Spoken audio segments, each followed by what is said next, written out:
Hello guys, in today's video I'm going to show you how to install shaders in Minecraft without Optifine. So first of all, you need to know your version of Minecraft. After that, you want to go ahead and write on Fabric Installer and you want to go ahead and install it. So just go ahead and press download for Windows. Now another thing you need to press on is CurseForge API, Fabric API. Once you are here, you want to press on Files and you want to find your version of Minecraft and just download it. So for me, it is this one. I'm just gonna go ahead and press on it and download it. Now another thing you need is Sodium Minecraft. Again on CourseForge, press on Files, find your version, game version, and choose the one with Fabric and download it. Another thing you need is Iris shaders.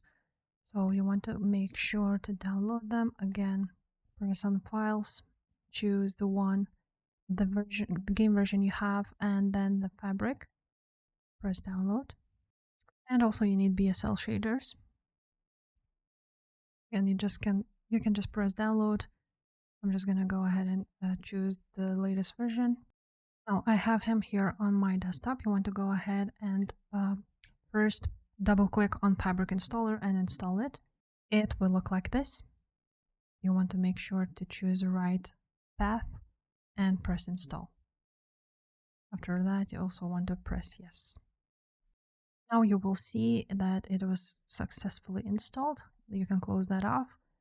Now what you need to do is go ahead and open up your Minecraft launcher.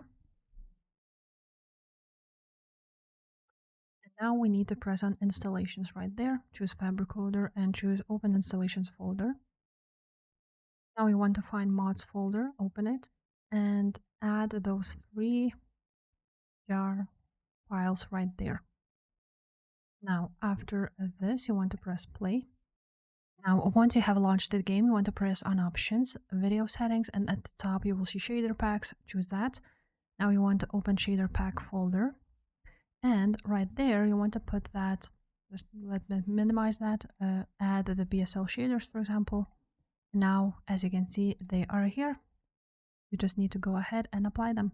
So if this video was helpful, make sure to subscribe, and I will see you next time. Bye.